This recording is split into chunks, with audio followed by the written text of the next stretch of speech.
샬롬, 매일 시간 묵상에 함께 하신 여러분을 환영합니다. 사순절의 여정은 바쁜 일상을 잠시 멈추고 우리의 걸음을 천천히 돌아보게 합니다.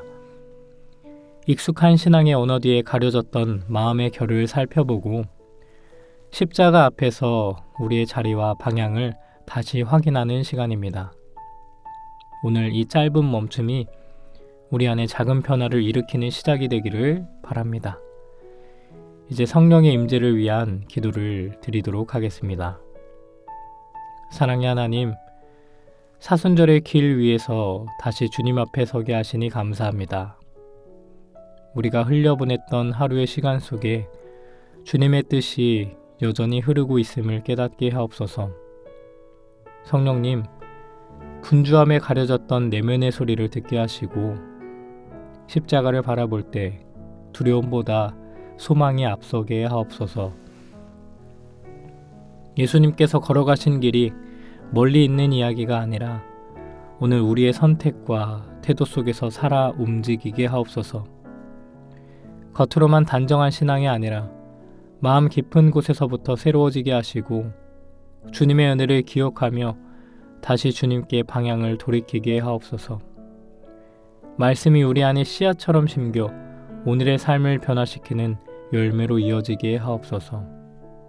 예수 그리스도의 이름으로 기도드립니다. 아멘. 이제 하나님께서 오늘 우리에게 주시는 말씀을 읽겠습니다. 먼저 구약성경 잠언 4장 18절입니다. 의로운 자의 길은 새벽녘의 빛 같아 대낮이 될 때까지 점점 더 밝게 빛난다. 신약성경 베드로전서 3장 14절입니다. 여러분은 정의 때문에 고난을 받는다 해도 복이 있습니다.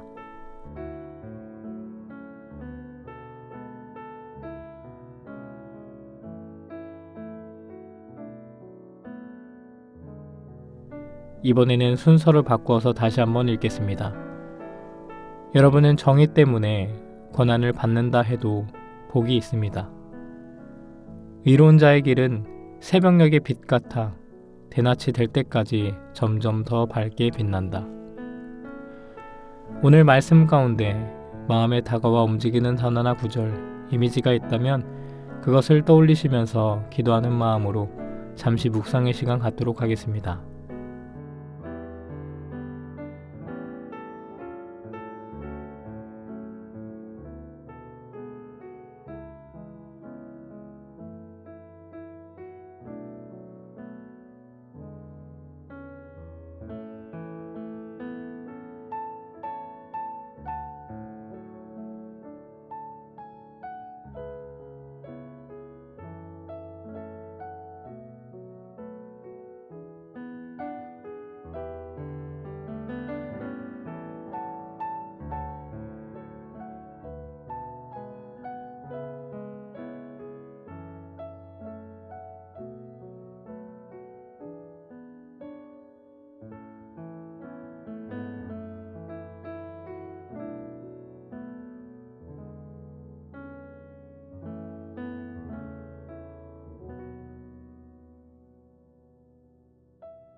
어제와 오늘 말씀은 솔직히 마음이 편하지 않습니다. 정의라는 단어는 어딘가 날이 서 있습니다. 괜히 평가받는 느낌도 들고 나 자신을 돌아보게 만듭니다. 그래서 이런 본문을 만나면 다른 말씀으로 넘어가고 싶어집니다. 그러나 잠시 멈춰서 봅니다. 왜 성경은 예배를 말하면서도 이렇게까지 정의를 붙들고 놓지 않는지. 우리는 하나님을 예배합니다. 그분을 사랑한다고 고백합니다.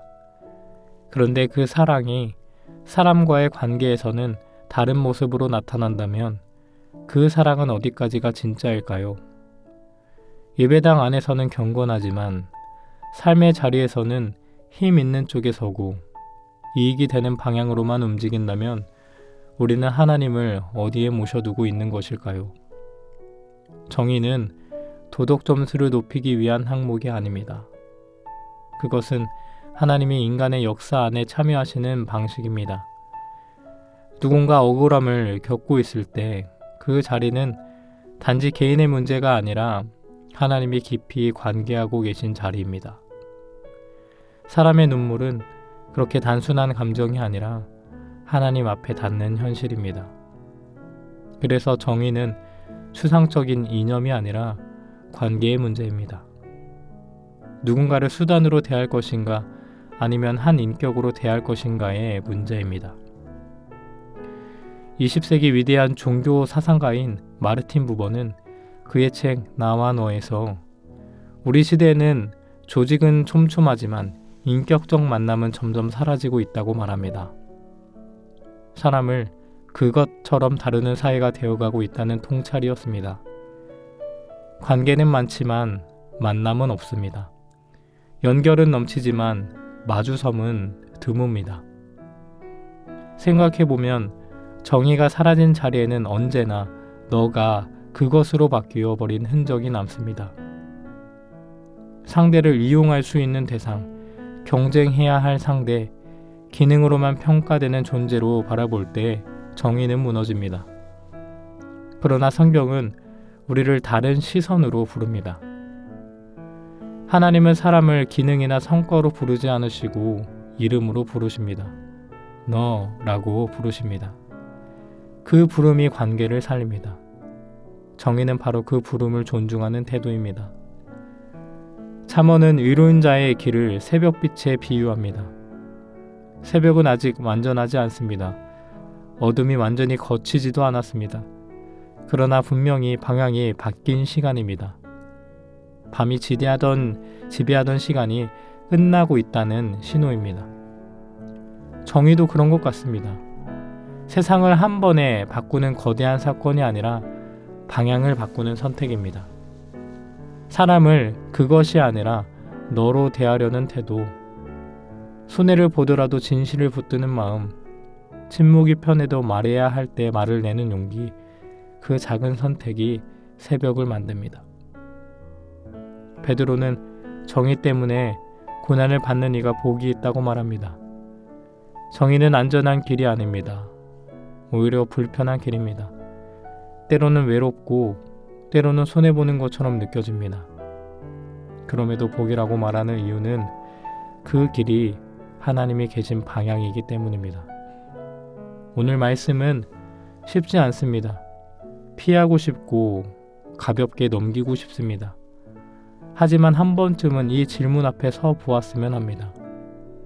나는 사람을 어떻게 보고 있는가?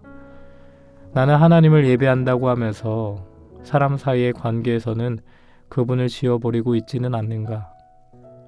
정의는 거창한 구호가 아니라 관계를 대하는 태도입니다. 그리고 그 태도는 하루아침에 완성되지 않습니다. 새벽이 서서히 밝아오듯 우리의 삶도 조금씩 밝아질 것입니다. 오늘 하루 단 한 사람이라도 너로 마주해 보았으면 합니다.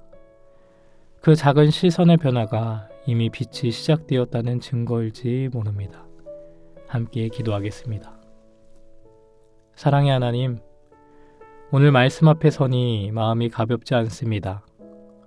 정의라는 단어가 우리를 비추는 거울처럼 느껴집니다. 피하고 싶었던 질문을 주님은 다시 꺼내어 우리 앞에 놓으십니다.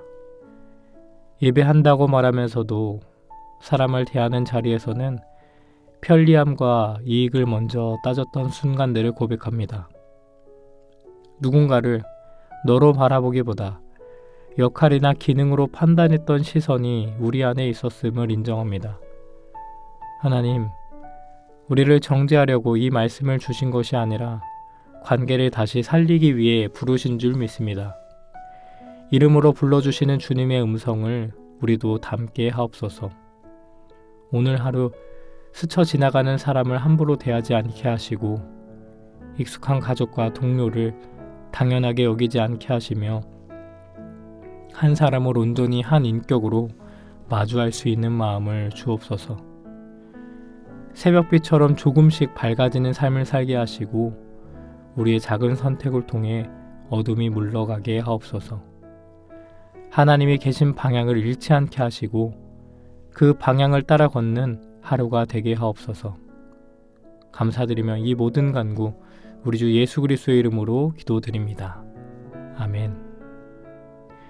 계속해서 말씀 가운데 잠잠히 머무르며 주님의 음성에 귀 기울이실 때 오늘 주님께서 주시는 말씀과 함께 아래의 묵상 질문을 통해 더욱 깊이 주님의 말씀에 집중해 보시기 바랍니다. 첫 번째 질문입니다. 나는 하나님을 예배한다고 고백하면서도 일상 속 관계에서는 사람을 기능이나 역할로만 대하고 있지는 않는가? 내 주변에 그 사람이 아니라 그것처럼 취급해온 이는 없는지 돌아보십시오. 두 번째 질문입니다. 정의 때문에 불편해질 수 있는 순간 앞에서 나는 무엇을 기준으로 선택해 왔는가? 손해를 감수하더라도 하나님이 기뻐하실 방향을 택할 용기가 내 안에 있는지 스스로에게 물어보십시오.